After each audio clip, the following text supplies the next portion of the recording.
Você acha que está seguro dentro de casa, trancado entre paredes e portas fechadas? A noite, porém, tem o poder de revelar aquilo que preferimos esquecer. Vozes que não vêm de lugar nenhum, passos que ecoam no vazio, presenças que ninguém explica. Se continuar, não diga que não avisei. Este é o proibido assistir à noite.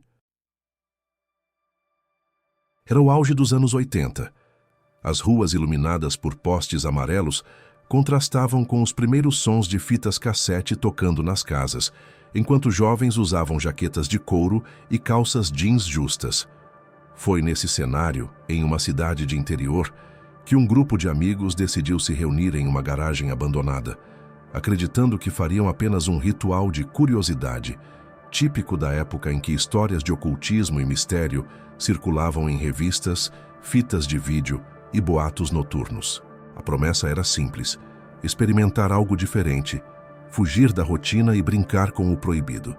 Com velas compradas em armarinhos, um tabuleiro improvisado e um livro emprestado de uma biblioteca esquecida, eles traçaram no chão um círculo, rindo e zombando, como se fosse apenas mais uma aventura adolescente. Mas a década marcada por fitas VHS de terror e lendas urbanas estava prestes a lhes entregar algo que não era ficção. À medida que o ritual começava, os rádios ao redor chiavam sem explicação. As lâmpadas da garagem oscilavam e o ar ficou pesado demais para ser ignorado. Alguns ainda achavam que era coincidência, mas a risada nervosa se transformou em silêncio quando símbolos riscados na madeira pareciam mudar de lugar sozinhos. Cada repetição das palavras lidas do livro soava diferente, como se outra voz as acompanhasse em uníssono.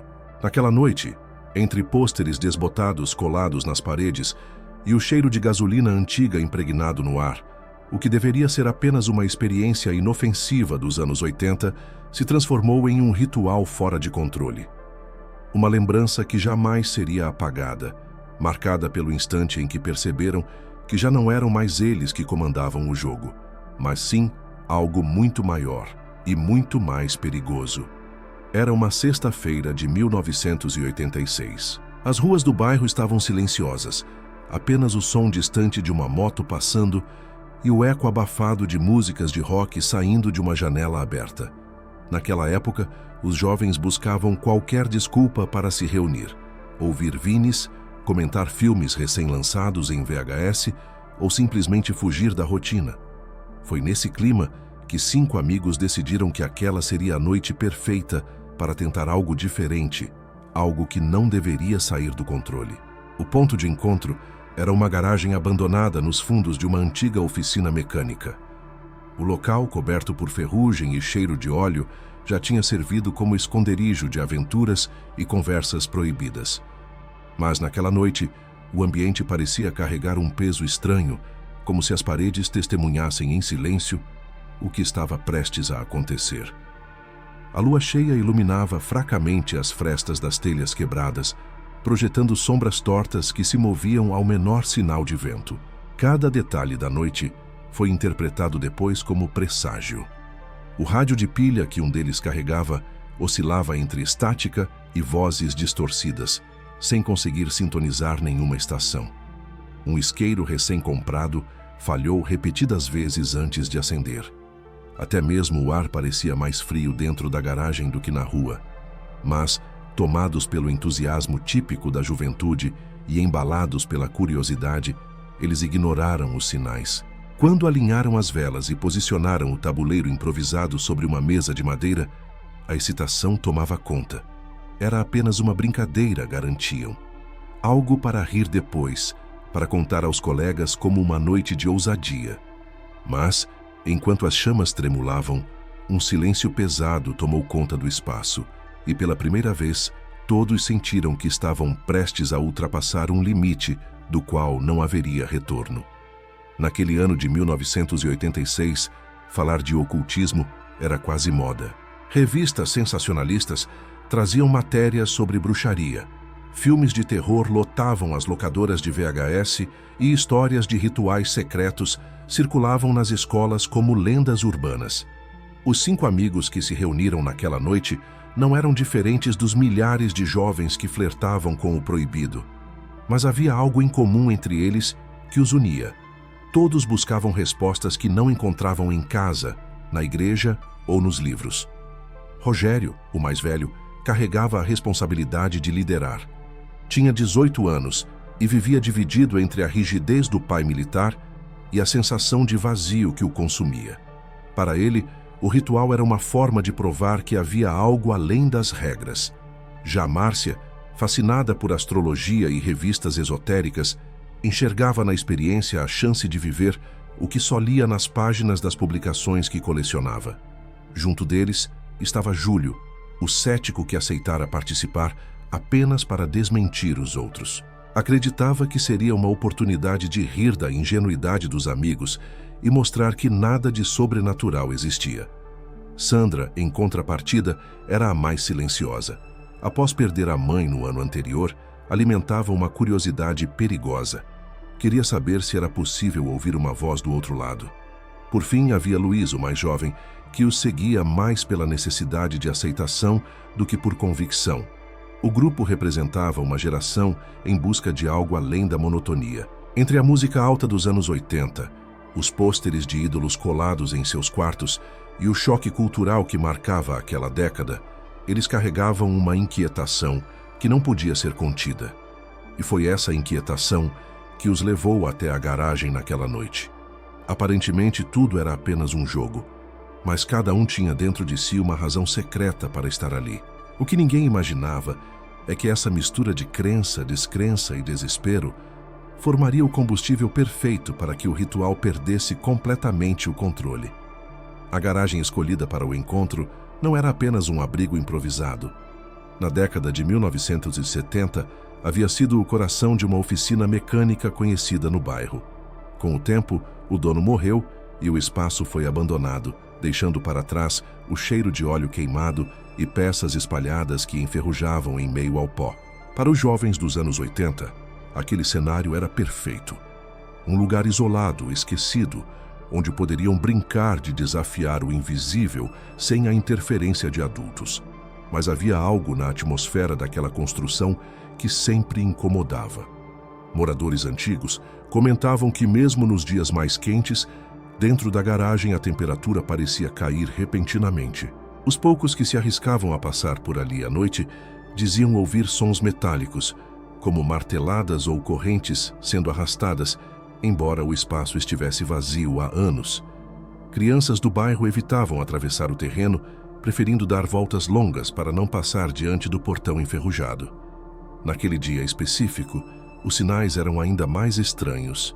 O rádio de pilha que Rogério trazia oscilava entre chiados e vozes distorcidas, como se captasse transmissões que não pertenciam a nenhuma estação conhecida.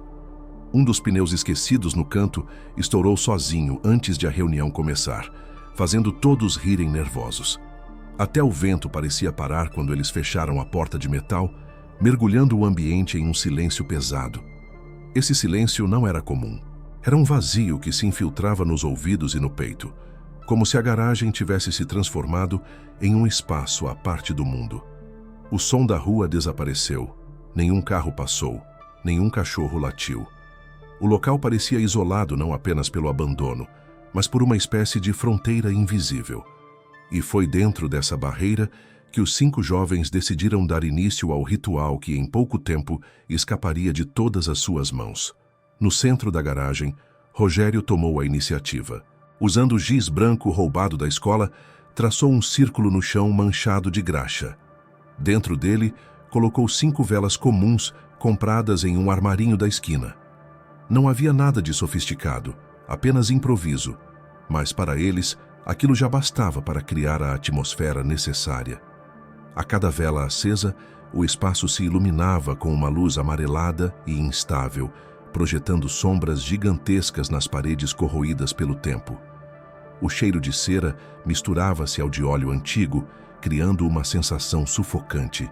O rádio de pilha, que antes chiava, silenciou completamente assim que a última vela foi acesa.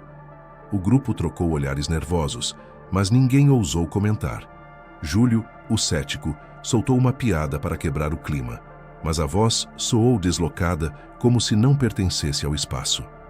Márcia, com o livro nas mãos, pediu silêncio e abriu as páginas marcadas por símbolos estranhos, copiadas de revistas esotéricas e cadernos de anotações. O círculo era, para eles, uma barreira de proteção. Pelo menos era o que acreditavam. Sentados ao redor, de mãos dadas, começaram a recitar em voz baixa as primeiras palavras. O tom parecia uma brincadeira, mas a cada repetição, o peso do ambiente aumentava. O calor das velas não aquecia. Pelo contrário, o frio parecia crescer em ondas. Sandra apertou a mão de Luiz com força e ele tentou disfarçar o tremor nos dedos. De repente, uma das chamas se ergueu mais alto, quase dobrando de tamanho, enquanto as outras permaneceram pequenas. O detalhe chamou a atenção de todos, mas Márcia insistiu em continuar a leitura. O círculo agora parecia não apenas um desenho no chão, mas uma fronteira real, como se o mundo lá fora tivesse desaparecido. E foi nesse instante que cada um deles sentiu pela primeira vez que não estavam mais sozinhos dentro daquela garagem. Márcia manteve o livro aberto sobre os joelhos, lendo as frases em voz alta, com uma cadência que imitava os rituais descritos nas revistas que colecionava. A cada palavra, o círculo de velas parecia pulsar como se respondesse ao som. Rogério repetia com firmeza, tentando dar ao ritual uma seriedade que o grupo não sentia no começo. Luiz gaguejava, visivelmente desconfortável, enquanto Sandra fechava os olhos, como se buscasse ouvir algo além do que era dito. Júlio, ainda incrédulo, acompanhava por obrigação, mas sua expressão cética se tornou tensa quando percebeu que o ar ao redor havia mudado. O ambiente ficou pesado, denso, como se a garagem fosse uma caixa fechada sem oxigênio. O cheiro da cera queimada ganhou uma nota metálica, lembrando ferrugem misturada a sangue. O som do rádio de pilha, que havia silenciado, voltou a se manifestar com chiados altos, interferindo em cada frase lida. E, no entanto, a cada tentativa de interromper a leitura, uma força invisível parecia pressionar os corpos, como se os obrigasse a continuar. Foi Sandra quem percebeu primeiro. Ela abriu os olhos bruscamente e encarou o canto mais escuro da garagem, onde o feixe de luz das velas não alcançava. Disse que viu uma sombra mover-se lentamente, como se escutasse as palavras e respondesse a elas. A voz dela falhou, mas Rogério insistiu em manter a invocação, afirmando que era apenas parte da experiência, nada mais. Por um instante, todos acreditaram que poderiam encerrar quando quisessem, bastava parar de repetir. Mas a sensação era de que as palavras já não eram mais suas. Cada sílaba saía da boca como se fosse guiada por algo que não pertencia a nenhum deles. A invocação, até então um jogo de curiosidade, transformava-se em uma corrente que puxava todos em direção a algo desconhecido e muito mais forte do que qualquer um estava preparado para enfrentar. Quando Márcia virou a página do livro, a voz dela começou a tremer. Entre as frases impressas, um som estranho se misturava, como se alguém lesse junto, em tom mais baixo. No início, o grupo achou que era Luiz tentando pregar uma peça, mas ele jurava em silêncio pálido que não estava dizendo nada. O sussurro crescia a cada repetição e logo se tornou impossível ignorar. Havia palavras sendo ditas que não estavam escritas. Sandra, ainda de olhos fixos no canto escuro da garagem, disse que reconhecia aquele som como uma voz feminina, rouca, como se viesse de muito longe. Júlio, que sempre ria dos outros, perdeu o sarcasmo e se levantou de repente, derrubando a cadeira atrás de si. No instante em que rompeu o círculo, as velas estremeceram juntas, como se tivessem sido atingidas por uma rajada de vento, embora nenhuma corrente de ar entrasse ali. Rogério tentou controlar a situação, ordenando que todos voltassem para dentro do círculo, mas o sussurro já havia tomado a sala inteira. Não era mais um som único. Eram várias vozes, repetindo palavras incompreensíveis em uníssono, formando um coro dissonante que fazia o coração acelerar e os ouvidos doerem. O rádio de pilha explodiu em chiados tão altos que se tornaram insuportáveis, até que a estática se alinhou com o ritmo dos sussurros. Foi então que Márcia percebeu que o livro estava mudando. As frases impressas já não correspondiam ao que havia memorizado. Símbolos novos surgiam entre as linhas e pareciam se mover como se respirassem. As vozes que acompanhavam a leitura não estavam apenas repetindo, estavam guiando. O grupo, pela primeira vez, entendeu que não estava mais no comando. O ritual não era mais deles. Algo havia assumido o controle, e cada palavra dita era apenas um convite para que a presença se tornasse mais forte, mais próxima e inevitável. O ar ficou insuportavelmente pesado, como se cada respiração exigisse um esforço descomunal.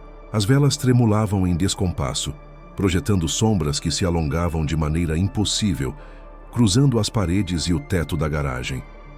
Mas o que mais aterrorizava não estava no que se via, e sim no que se sentia. Todos, sem exceção, tiveram a mesma certeza. Não estavam mais sozinhos. Sandra foi a primeira a verbalizar. Com os olhos marejados, disse em voz trêmula que sentia alguém atrás dela, tão próximo que podia ouvir a respiração no pescoço. Mas quando Rogério virou rapidamente a cabeça, não havia nada ali. Luiz, por sua vez, afirmou que uma mão gelada havia tocado seu ombro. Júlio tentou rir, mas o som saiu quebrado, nervoso. Ele também sentia a pressão invisível, embora jamais admitisse em voz alta. A cada minuto, o ambiente se fechava mais. A garagem parecia encolher, comprimindo os corpos para dentro do círculo de giz. Era como se paredes invisíveis os empurrassem para o centro, tornando impossível se afastar. Até os objetos deixados fora, uma mochila, uma garrafa de refrigerante, um maço de cigarros, pareciam distantes demais para serem alcançados. De repente, uma das velas se apagou sozinha. O círculo perdeu a simetria e, junto com ele, a segurança que ainda restava. O silêncio foi substituído por um zumbido grave, sentido mais no peito do que nos ouvidos. Cada um jurava que aquele som vinha de dentro da própria cabeça. Márcia, agarrada ao livro, deixou escapar as palavras. Ele está aqui. A presença invisível não precisava ser vista. Bastava estar. E naquele instante, todos compreenderam que, mesmo sem corpo, ela já havia tomado posse do espaço, da atmosfera e, pouco a pouco, deles próprios. O estalo seco que antecedeu o fim da chama soou como um aviso. A vela posicionada ao norte do círculo apagou-se de repente, liberando um fio de fumaça que se contorceu no ar pesado da garagem. Nenhum vento passava por ali, nenhuma fresta deixava entrar corrente alguma. Ainda assim, a chama desapareceu como se tivesse sido soprada por lábios invisíveis. Naquele instante, o círculo deixou de parecer um símbolo de proteção e tornou-se um limite frágil, prestes a se romper. Rogério tentou reacender a vela com o isqueiro, mas a chama se apagava antes mesmo de tocar o pavio. Ele repetiu o gesto 3 vezes, até desistir, suando e com a mão trêmula. Márcia, assustada, pediu que todos mantivessem a calma e continuassem o ritual, como se fosse possível retomar o controle. Mas a reação do grupo mostrou que nada estava sob comando. Luiz começou a chorar baixinho, dizendo que não queria mais participar. Sandra, com os olhos fixos em um ponto vazio da parede, afirmava que via uma figura parada na escuridão, imóvel, apenas observando. Júlio, o cético, mantinha o olhar fixo no chão, murmurando que aquilo não fazia sentido, mas sua voz denunciava o medo crescente. O frio dentro da garagem aumentou de forma abrupta. O hálito de cada um se tornava visível, algo impensável para uma noite quente de verão em 1986. O círculo de velas restantes tremia como se fosse engolido pela escuridão, e cada estalo da madeira da garagem parecia um passo se aproximando. A primeira vela apagada não foi apenas um acidente. Foi a abertura. Um sinal de que a barreira entre eles e o que estava lá fora havia sido rompida. E todos, em silêncio absoluto, entenderam que aquela noite acabara de mudar para sempre. O círculo de giz, que até então simbolizava uma barreira de proteção, começou a se desfazer diante dos olhos deles. Rogério, na tentativa de controlar o pânico, levantou-se bruscamente e, sem perceber, arrastou o pé sobre a linha branca, apagando parte do traço. O som do giz sendo raspado contra o chão ainda ecoava quando todos sentiram uma onda gelada atravessar a garagem. Márcia gritou para que ele voltasse imediatamente para dentro, mas já era tarde. O círculo, antes perfeito, agora estava quebrado e a sensação de segurança desapareceu como um sopro. Foi nesse momento que o ambiente pareceu reagir. As velas restantes se curvaram em direções opostas, como se algo invisível passasse entre elas. O rádio de pilha, que estava em silêncio, voltou a chiar com vozes fragmentadas, trechos de frases em línguas que ninguém reconhecia. Sandra caiu de joelhos, tapando os ouvidos, chorando e repetindo que eles tinham deixado entrar.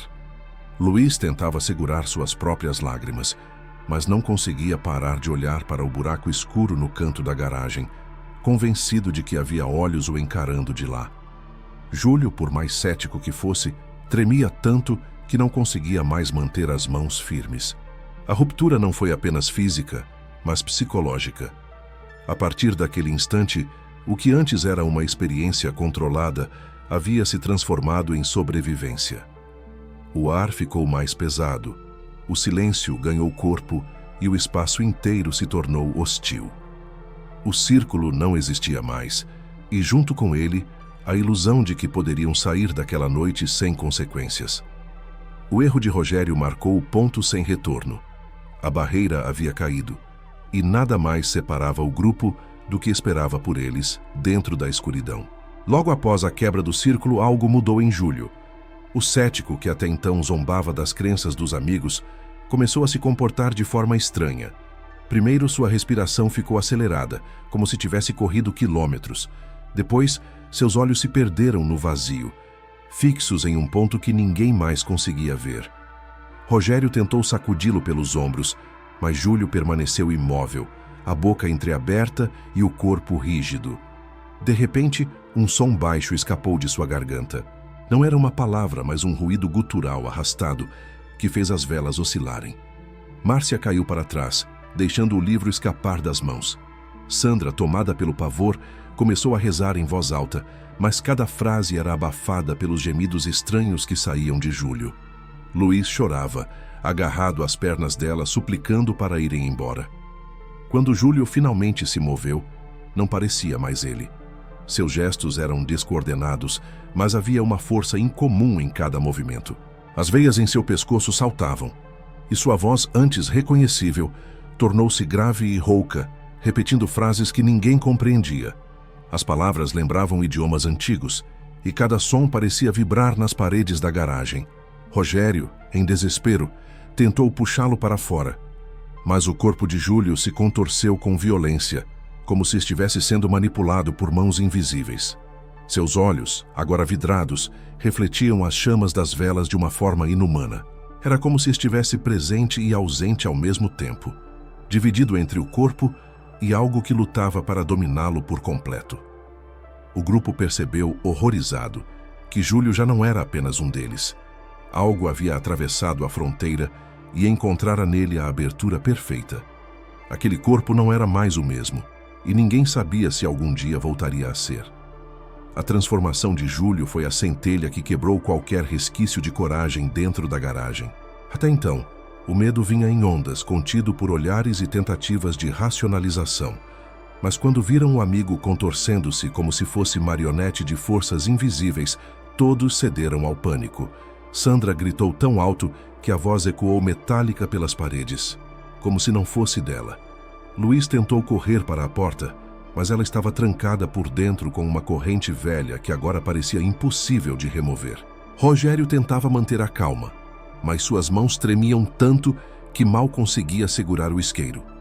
Márcia, por sua vez, agarrava o livro com força, repetindo que precisavam terminar o ritual, como se seguir adiante fosse a única forma de recuperar o controle. Júlio, no centro do caos, arqueava as costas de maneira antinatural, como se cada osso fosse deslocado e recolocado. O som dos estalos de suas articulações preenchia a garagem. Seus lábios se moviam em palavras que não pertenciam a nenhum idioma conhecido, mas cada sílaba parecia atravessar os presentes como lâminas invisíveis.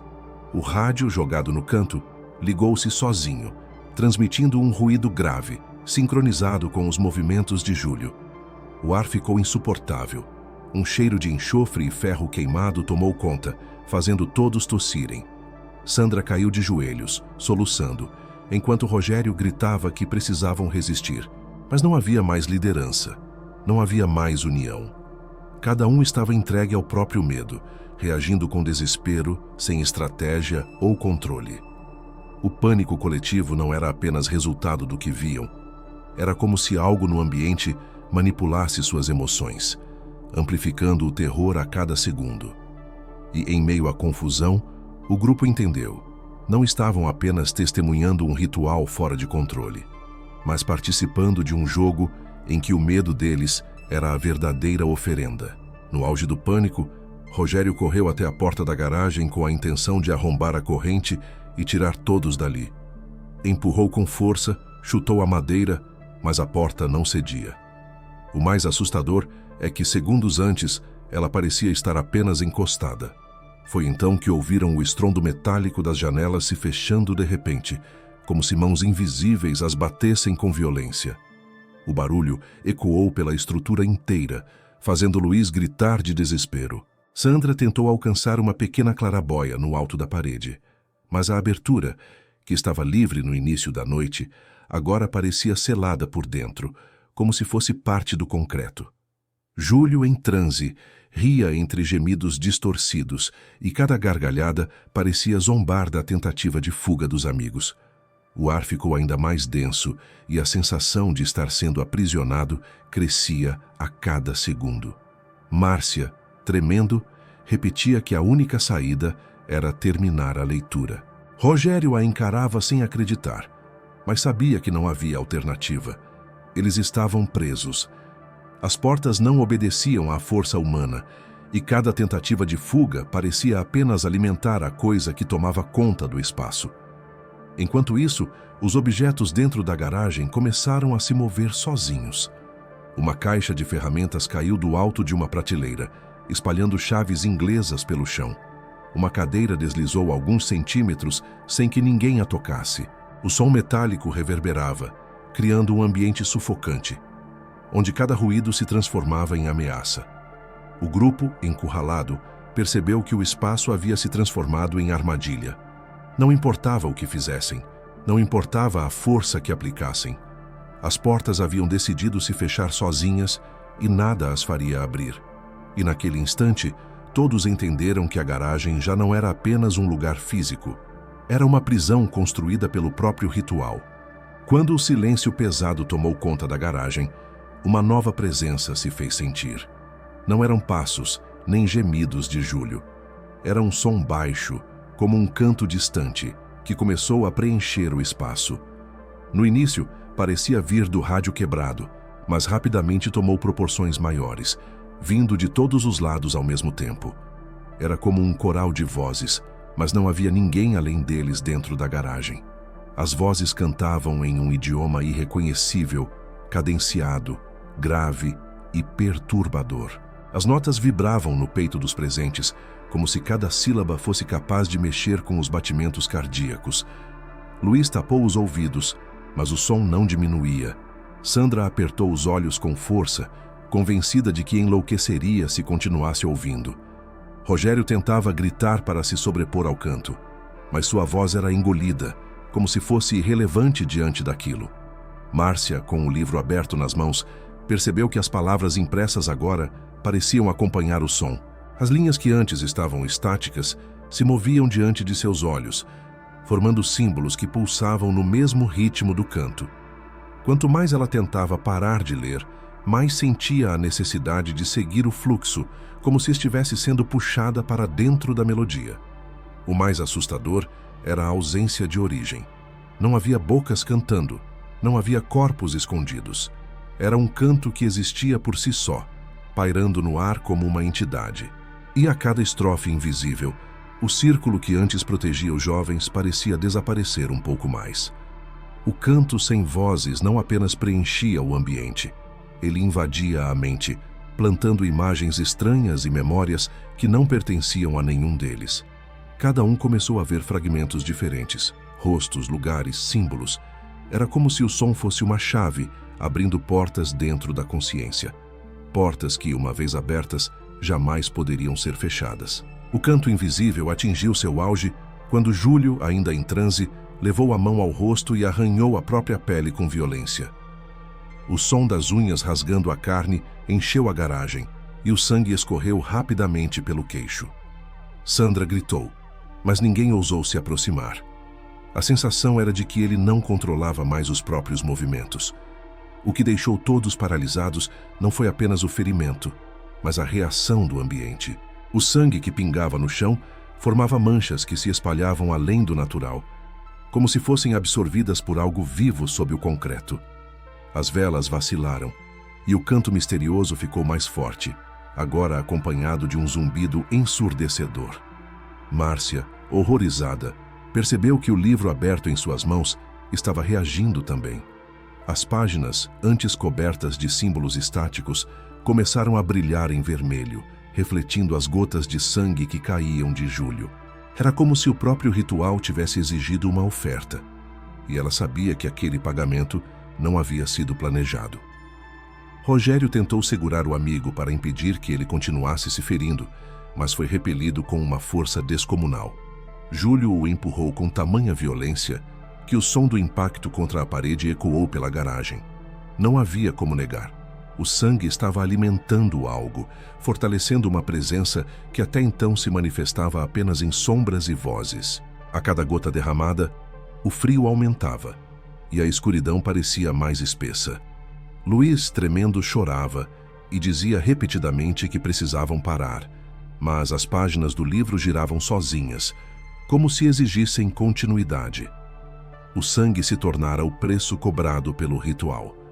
E o mais assustador é que todos sabiam, no fundo, que ainda não seria suficiente. Márcia ainda segurava o livro com as mãos trêmulas, mas cada tentativa de fechá-lo era em vão. O objeto parecia ter adquirido vida própria. As páginas giravam sozinhas, como se um vento invisível as folheasse, sempre parando em trechos que não lembrava de existir. Símbolos brilhavam em vermelho, mudando de posição a cada segundo, como se reescrevessem o texto diante de seus olhos. Rogério, em desespero, tentou arrancá-lo das mãos dela. Puxou com força, mas o livro parecia grudado nos dedos de Márcia, como se fosse parte dela. Quando finalmente conseguiu soltar, o objeto caiu no chão e se abriu novamente, voltando a exibir os mesmos símbolos pulsantes. As páginas batiam sozinhas, emitindo um som seco que ecoava pela garagem, quase abafando os gritos de Júlio. Sandra, ajoelhada, implorava para que o queimassem, mas o fogo do isqueiro não se mantinha aceso ao se aproximar do livro. Era como se a chama fosse engolida antes mesmo de tocar o papel. Luiz, chorando, chutou o objeto com força, mas ele deslizou pelo chão e parou ao centro do círculo apagado, permanecendo aberto, intacto, como se tivesse voltado para o lugar exato de onde jamais deveria ter saído. A cada nova tentativa de destruir ou encerrar, o livro respondia com uma vibração diferente. As velas acesas tremiam violentamente, o ar ficava mais pesado e o canto invisível retornava em ondas cada vez mais altas. Era claro, o ritual não podia mais ser interrompido. O livro não apenas guiava, mas exigia continuidade. Naquele momento, o grupo entendeu que já não eram os leitores, eram os lidos. O livro não precisava de mãos para ser folheado, nem de vozes para ser entoado. Ele havia se tornado o verdadeiro mestre do ritual, e ninguém parecia ter forças para contrariá-lo. Foi Sandra quem percebeu primeiro. Entre as sombras que dançavam nas paredes, havia uma que não se movia com a luz das velas. No canto mais escuro da garagem, surgiu uma silhueta alta, distorcida, como se fosse feita de fumaça densa. Nenhum dos amigos se atreveu a falar de imediato, mas o olhar de cada um denunciava que todos viam a mesma coisa. A figura não caminhava, não respirava. Apenas estava ali, imóvel, observando. Mesmo sem olhos visíveis, a sensação era de que encarava cada um deles ao mesmo tempo. Luiz tentou esconder o rosto com as mãos, como uma criança que acredita que, ao não ver, também não será vista. Rogério, tentando manter a compostura, deu um passo à frente, mas foi imediatamente tomado por uma vertigem tão forte que quase desmaiou. De repente, a figura se mexeu. Seu corpo alongado pareceu deslizar pela parede, sem fazer som, sem mover os pés. A cada avanço, a luz das velas diminuía como se fosse sugada pela sua presença. Márcia apertava o livro contra o peito, enquanto suas páginas tremiam como se fossem folheadas por uma brisa inexistente. Júlio, ainda em transe, começou a rir, uma risada gutural que se misturava ao zumbido crescente no ar. O grupo estava paralisado entre fugir e encarar, mas não havia para onde correr. A figura no canto da sala não precisava agir com violência explícita. Sua simples existência bastava para quebrar qualquer senso de realidade. E quando ela se inclinou levemente para a frente, como quem se prepara para avançar, todos tiveram a mesma certeza. O ritual havia invocado algo que jamais deveria ter sido chamado. As velas, últimas centelhas de normalidade dentro da garagem, começaram a falhar. Primeiro suas chamas diminuíram, transformando-se em pontinhos quase invisíveis. Depois, uma a uma, elas se apagaram, não como fogo vencido pelo vento, mas como se fossem esmagadas por dedos invisíveis. A escuridão tomou conta em questão de segundos, mergulhando todos em um breu absoluto. Não era apenas a ausência de luz. Era uma escuridão densa, que parecia ter peso, como se envolvesse cada corpo com um manto sufocante. Os jovens já não viam suas próprias mãos, nem conseguiam distinguir os rostos uns dos outros. O espaço, que antes era limitado pelas paredes da garagem, parecia infinito e claustrofóbico ao mesmo tempo. O ar estava gelado, e cada respiração saía em nuvens visíveis, mesmo sem claridade suficiente para enxergá-las direito. Então, o rádio quebrado no canto da sala voltou a emitir ruídos, agora mais altos, intercalados com estalos que lembravam descargas elétricas. Uma luz fraca surgiu de sua antena, como um clarão intermitente, iluminando brevemente o espaço. Foi o suficiente para que todos vissem, por frações de segundo, a figura escura posicionada bem no centro da garagem, onde antes estava vazio. Luiz gritou, e sua voz ecoou de forma distorcida, multiplicada em camadas, como se outras bocas gritassem junto. Rogério tentou acender o isqueiro novamente, mas a chama não se formava. Sandra caiu de joelhos, chorando, e Márcia tremia tanto que mal conseguia segurar o livro.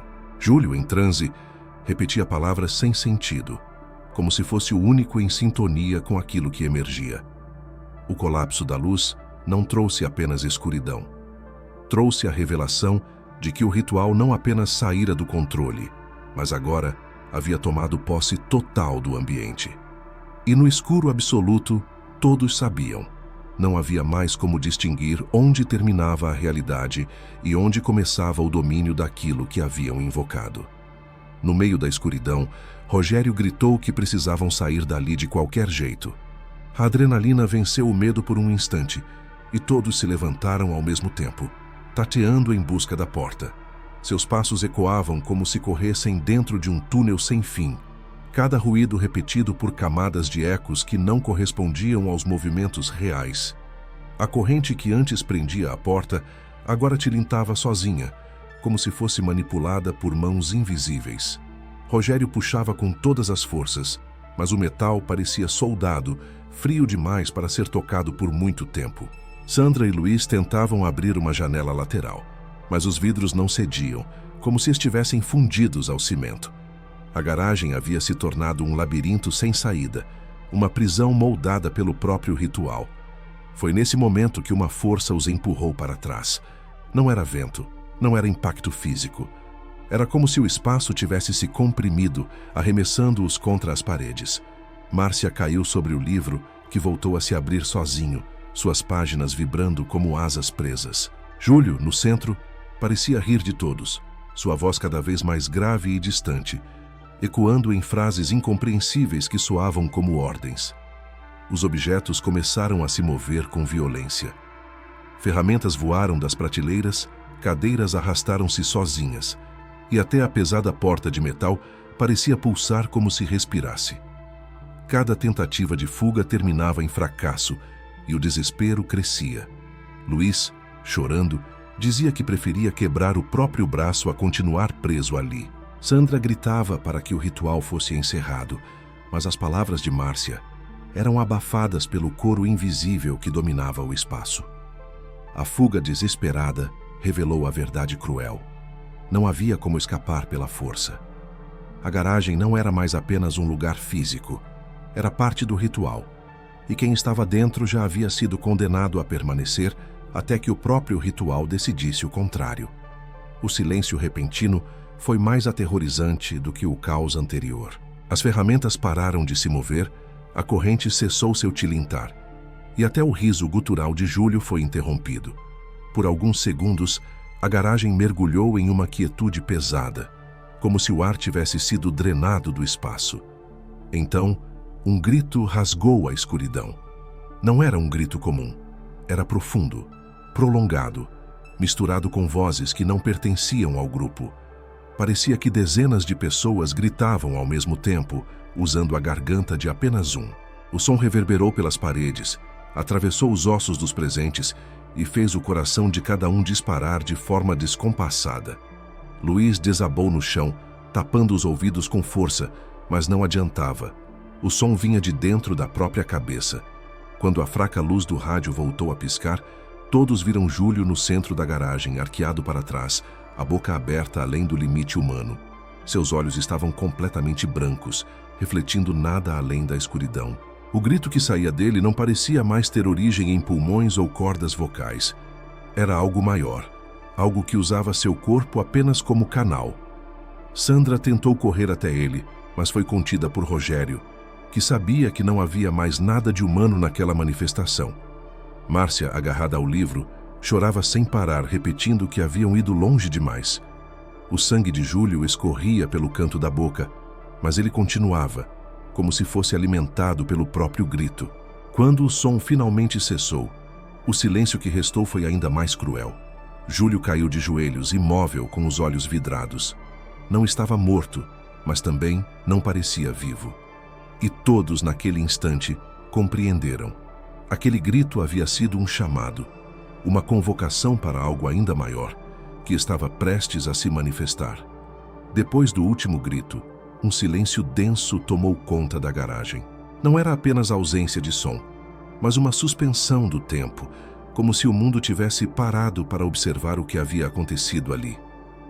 O ar permanecia frio, quase insuportável, e cada respiração parecia ecoar alto demais dentro do peito dos sobreviventes. Ninguém ousava falar. Até o choro de Luiz foi abafado, contido por um medo que ia além da compreensão. Júlio permanecia ajoelhado no centro, imóvel, a cabeça pendendo para o lado como se fosse uma marionete abandonada. Seus olhos ainda refletiam um branco vazio, e a boca entreaberta parecia pronta para soltar outro som, embora nenhum ruído saísse. Rogério deu um passo à frente, hesitante, como se estivesse prestes a verificar se o amigo ainda respirava, mas recuou assim que a luz fraca do rádio oscilou novamente. Márcia segurava o livro fechado contra o peito, mas o objeto vibrava, emitindo um calor estranho, como se ainda estivesse vivo. Ela não ousava soltá-lo, temendo que abrir as mãos significasse permitir que algo escapasse de dentro das páginas. Sandra, sentada no canto, murmurava frases desconexas, entrelaçando os dedos como se rezasse, mas incapaz de formar uma oração coerente. O silêncio era tão absoluto que qualquer movimento parecia um desafio. Até mesmo a madeira da garagem, que estalava durante a noite, permanecia rígida, como se o próprio espaço tivesse perdido a capacidade de reagir. Foi nesse momento que todos tiveram a mesma sensação. Algo havia terminado, mas nada estava de fato resolvido. O caos havia cessado, mas o vazio deixado em seu lugar era ainda mais apavorante. O grupo compreendeu que sobreviver não significava escapar. O ritual havia deixado marcas profundas, e o silêncio após o caos era apenas o prelúdio de um peso que carregariam para sempre. Nos dias que se seguiram, nada voltou ao normal. Cada um dos sobreviventes carregava não apenas o trauma daquela noite, mas também sintomas que não podiam ser explicados. Rogério, o mais racional, passou a ouvir estalos metálicos sempre que ficava sozinho, como se a corrente que trancava a porta da garagem ainda ecoasse ao seu redor. Dormia pouco e acordava encharcado de suor, convencido de que alguém o observava dentro do quarto. Márcia não conseguiu mais se separar do livro. Mesmo depois de tentar deixá-lo em uma caixa de papelão trancada no porão, o objeto reaparecia próximo à sua cama, sempre aberto na mesma página. Ela já não sabia se era coincidência ou parte de algo que a seguia, mas a cada dia sua aparência se tornava mais abatida, como se o livro drenasse sua energia. Sandra mergulhou em pesadelos intermináveis. Via Júlio de joelhos no centro da garagem com a boca aberta, repetindo o grito que havia marcado a noite. Muitas vezes acordava gritando, com a garganta em carne viva, como se também tivesse participado do chamado. Luiz, o mais jovem, ficou em silêncio absoluto. Parou de frequentar a escola, recusava-se a sair de casa e chorava sempre que alguém tentava mencionar o que havia acontecido. E Júlio, o epicentro do ritual, permaneceu em estado de torpor. Estava vivo, mas não respondia a nada. Olhos abertos, respiração fraca, como se sua alma tivesse sido arrancada e deixado apenas o corpo. Médicos não encontraram explicação, e a família recusava-se a acreditar em qualquer ligação com o que realmente havia acontecido naquela garagem. As consequências não eram apenas físicas ou emocionais, eram espirituais. Todos sabiam que haviam trazido algo de volta consigo, algo que não ficara preso na garagem. O ritual não tinha acabado naquela noite. Ele continuava vivo dentro deles. Algumas semanas após o ocorrido, Rogério encontrou algo que lançaria nova luz, ou sombra, sobre o ritual. Vasculhando caixas antigas na biblioteca municipal, ele se deparou com um caderno de anotações datado do início dos anos 50. As páginas amareladas traziam registros de encontros semelhantes ao que eles haviam vivenciado. O autor, um estudante de filosofia da época, descrevia experimentos realizados em grupos pequenos, sempre em locais abandonados. E em todos eles, o resultado era o mesmo: perda de controle, surtos inexplicáveis, silêncio pesado e, em alguns casos, desaparecimentos. O mais perturbador é que os relatos coincidiam em detalhes. As velas que se apagavam sem vento, as vozes que surgiam entre as palavras lidas, a figura no canto do espaço, observando em silêncio. Até a transformação de um dos participantes estava descrita, quase como se Júlio fosse apenas mais um numa lista de vítimas anteriores. Rogério leu e releu aquelas páginas com a sensação de que sua vida estava sendo narrada décadas antes. O caderno mencionava também a existência de um livro, considerado o epicentro dos rituais. Um objeto que mudava de mãos, nunca permanecendo com ninguém por muito tempo. A descrição era idêntica ao que Márcia segurava contra o peito, incapaz de abandonar. Quando mostrou as anotações aos outros, a reação foi de completo desespero. Márcia chorava, convencida de que o livro jamais poderia ser destruído. Sandra implorava para que fosse queimado, mas Rogério sabia que já haviam tentado, sem sucesso. Luiz apenas tremia, como se as palavras reforçassem um medo que nunca mais sairia dele. O documento esquecido revelava uma verdade cruel. Eles não eram os primeiros e provavelmente não seriam os últimos. O ritual já havia saído do controle muitas vezes antes e continuaria a se repetir, como uma maldição que se perpetua entre gerações. Com o tempo, cada um tentou seguir sua vida, mas o peso daquela noite nunca se dissipou. O grupo raramente se encontrava, e quando acontecia, o silêncio era a única linguagem possível entre eles. Nenhum tinha coragem de relembrar em voz alta, como se falar fosse abrir novamente a porta que haviam fechado com tanto custo.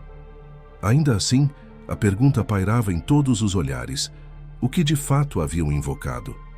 Márcia, obcecada pelo livro, buscava respostas em bibliotecas e revistas esotéricas. Encontrava fragmentos de símbolos, trechos que coincidiam com os do objeto, mas nada que explicasse por completo sua origem. Rogério mergulhava em teorias mais racionais, falando em histeria coletiva e manipulação psicológica, mas até ele não conseguia apagar da mente a figura que observara no canto da garagem. Sandra, enfraquecida por pesadelos constantes, questionava se ainda carregava parte daquilo dentro de si.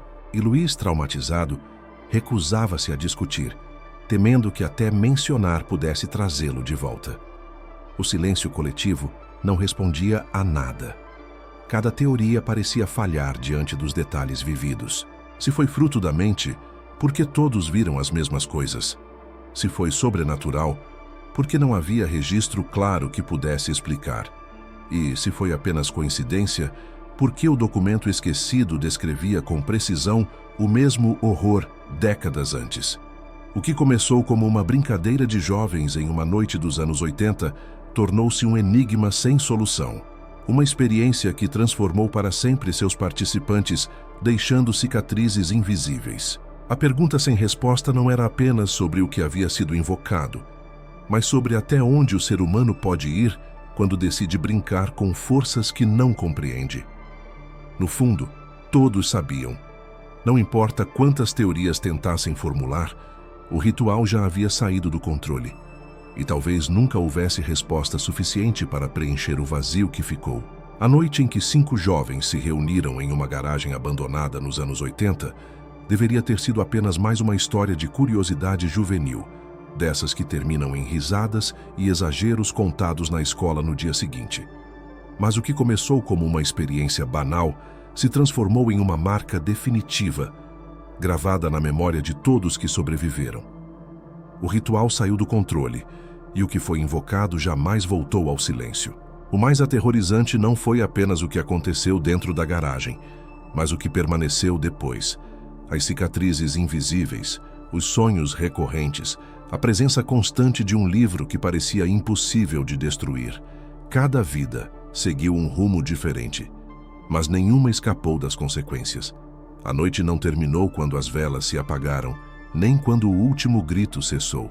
Ela se prolongou em cada respiração, em cada sombra, em cada silêncio inexplicável. Finalmente, a história do ritual que saiu do controle permanece como advertência. Uma lembrança de que brincar com o desconhecido é abrir portas que não podem ser fechadas. Talvez nunca saibamos o que realmente aconteceu naquela garagem em 1986, nem que força respondeu aos chamados. Mas a lição ecoa até hoje. Certas fronteiras não foram feitas para serem cruzadas. Muito obrigado por assistir até aqui. Se gostou, por favor, se inscreva para mais. Se esse vídeo te assustou ou te lembrou de alguma história, deixe seu comentário e, se possível, deixe seu gostei. Até o próximo vídeo.